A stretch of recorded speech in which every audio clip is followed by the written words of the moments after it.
এখন বাজে 1:30। দেখো আকাশে সূর্যি মামা কিরম চাঁড়া দিয়ে উঠেছে। আর আমরা এখন বেরিয়েছি, দেখা যাক কখন পৌঁছানো যায়। কোথায় যাচ্ছি বলো তো, তোমাদের দেখাবো।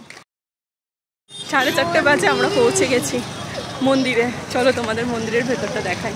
দেখো আমরা চলে এসেছি শ্রী সত্যনারায়ণ মন্দির, যেটা কিনা জোগায় আছে।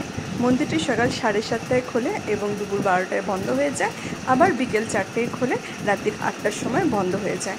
আর 6:45টার সময় হচ্ছে ভগবানের আরতি হয়। যাই হোক, ভেতরে ভিডিওগ্রাফি অ্যালাউ ছিল না বলে আমি ভিডিও করতে পারিনি।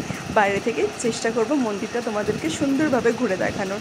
মন্দিরটা এত সুন্দর আর মন্দিরের পরিবেশটা এত মনোরম যে তোমাদেরকে ওখানে গেলে মন্দিরের পরিবেশ দেখে তোমরা মুগ্ধ হয়ে যাবে। আর ভগবানের কাছে গেলে, ভগবানের দর্শন করলে কার মন না মুগ্ধ হয় বলো। যাই হোক, মন্দিরের বাইরে একটা নিরামিষ রেস্টুরেন্টও আছে, যেখানে কিনা পেঁয়াজ রসুন ছাড়া তোমরা খাবার পেয়ে যাবে এবং ভোগের থালিও পেয়ে যাবে, যেটা কিনা 150 টাকার বিনিময় 12:30টার মধ্যে দেওয়া হয়। এই যে সেই রেস্টুরেন্টটা। এবং মন্দিরের বাইরে কিন্তু 100 টাকার বিনিময় ভোগ প্রসাদও পাওয়া যাচ্ছে, যেটা কিনা পরিবারের জন্য তোমরা নিয়ে যেতে পারবে। আর তোমার বাইরে দেখো এই যে ঔষধ ভাণ্ডার বলে যেটা লেখা আছে, সেখানে নানা রকমের তোমার ঔষধ, হেয়ার কেয়ার, বডি কেয়ার, তারপরে সিংহাসন, ধূপকাঠি, অনেক কিছু পাওয়া যাচ্ছে। আর মন্দিরটা দেখো কি সুন্দর লাগছে। তোমাদের কেমন লাগলো ভিডিওটা বলো কিন্তু।